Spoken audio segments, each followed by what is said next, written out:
Hey guys, Dr. Ernst. Listen, I have a question for you. What comes to mind when I say a person who wakes up every morning and has to check their sugars to find out what their numbers for their blood sugar looks like? Do you think of a normal, healthy person doing that, or do you think of someone that has diabetes doing that? And chances are you're probably thinking only diabetics have to check their blood sugar on a regular basis. But I'm here to tell you that the reason they're checking their blood sugars regularly is because they didn't do it before their diagnosis. So I want to teach you a concept that if you understand what your numbers look like before you have a condition, it allows you to never ever end up in that.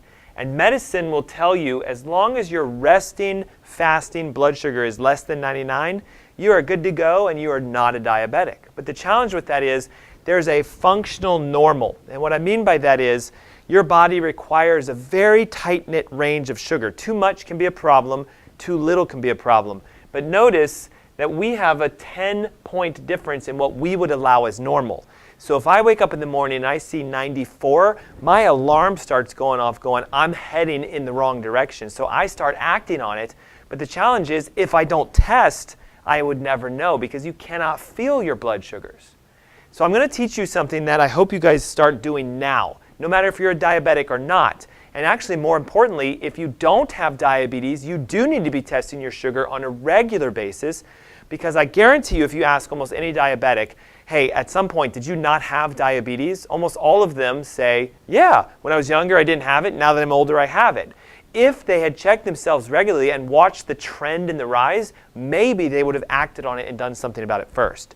So when you wake up in the morning, if you've had dinner at a reasonable hour, 6 or 7 o'clock at night, and you went to bed maybe at 10 or 11, the amount of fasting time between your meal at night and your morning breakfast or whatever you do should be at least 7 or 8 hours.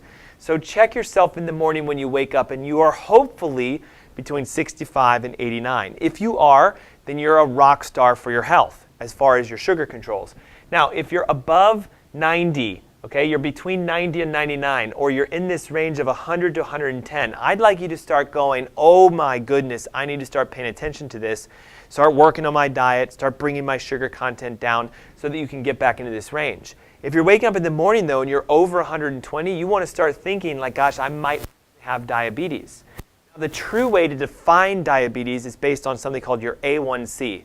It is a specific marker that we can measure on a red blood cell to find out how much sugar is attached to all of your red blood cells. And what it means is the percentage of your blood that's sweet with sugar attached to it. So ideally, an A1C reading would be 5.7 or less. You know, perfect might be 5.0 or 5.2. So if your markers are coming back in the range of 5.7 to 6.4, you need to start going, oh gosh, I'm pre-diabetic. I'm almost into the throes of diabetes. Maybe I'm not checking my sugars every day, but you should be. You should be monitoring and following them so you can discover how to pull yourself out of it. If you're well over 6.4, then chances are you already know you're a diabetic. Your morning sugars are probably over 120, and you're trying to bring them down by taking some sort of medication. But again, when you use a medication, you're going after symptoms. High sugars are a symptom, not a disease. Diabetes is not elevated blood sugars. It's a metabolic disorder where either the receptor for insulin is damaged, the cell is inflamed, or something's wrong with the pancreas and it's not secreting enough insulin, and the side effect is my sugars rise.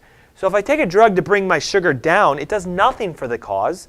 And if you're in this pre-diabetic range, you can't feel it, you would never know. And if you're not testing, you'll end up like most people where the doctor comes back at some point because of your annual physical saying, I have bad news, you're a diabetic. Now you need to start monitoring yourself every day and watch your diet. Why don't we start doing that now? The reason I'm hosting this diabetic summit on September 23rd is because I want you guys to learn how to take care of yourself now. I want you to take action now. And if you learn how to control your health, you'll never end up with it. And if you're in a diabetic state, you'll learn what you need to do to get out of it, become pre-diabetic, and then become normal. So I highly suggest right now, whoever you are watching this, start checking your sugars in the morning and start finding out where are you, because the sooner you take charge of this, the faster you begin to heal and the quicker you start to become healthy, active, and whole. Thanks so much.